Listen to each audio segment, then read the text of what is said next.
আসসালামু আলাইকুম। কেমন আছেন সবাই? আশা করি সবাই ভালো আছেন। আল্লাহর রহমতে আমরা অনেক ভালো আছি।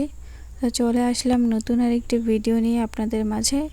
আশা করি আজকের ভিডিওটি আপনাদের ভালো লাগবে। যদি ভালো লাগে লাইক কমেন্ট করে পাশেই থাকবেন, আর খুব বেশি ভালো লাগলে অবশ্যই শেয়ার করে দিবেন, আর পুরো ভিডিওটা কন্টিনিউ করবেন। অনুরোধ রইল পুরো ভিডিওটা দেখার।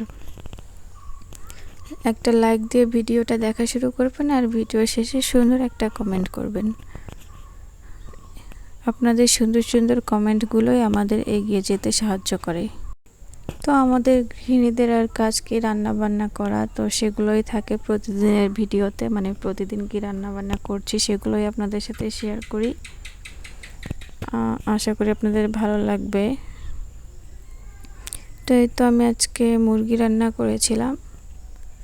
তো মুরগিটা ভালোভাবে ভুনা করে নিচ্ছি।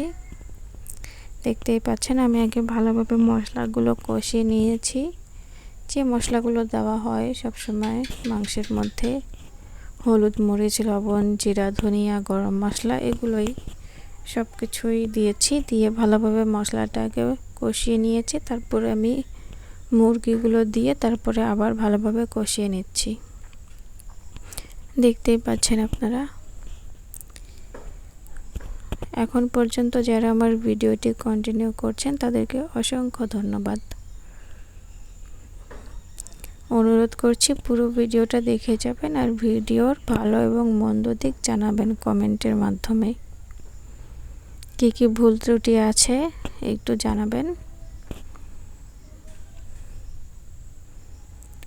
তো আমার মুরগিটা ভালোভাবে কষানো হয়ে গিয়েছে। এখন আমি ঝোলের পানি দিয়ে দিয়েছি। ঝোল রাখবো না, একদম মাখা মাখা হবে তরকারিটা, মানে সিদ্ধ হওয়ার জন্য যতটুকু পানি দরকার অতটুকু দিয়ে দিয়েছি আর কি।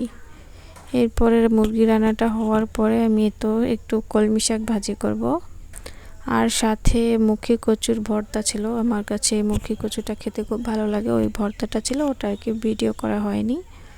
কলমি শাকটা সিদ্ধ করে নিয়ে আমি এখন এই যে শাকটা বাগার দিয়ে দিচ্ছি, দেখতেই পাচ্ছেন।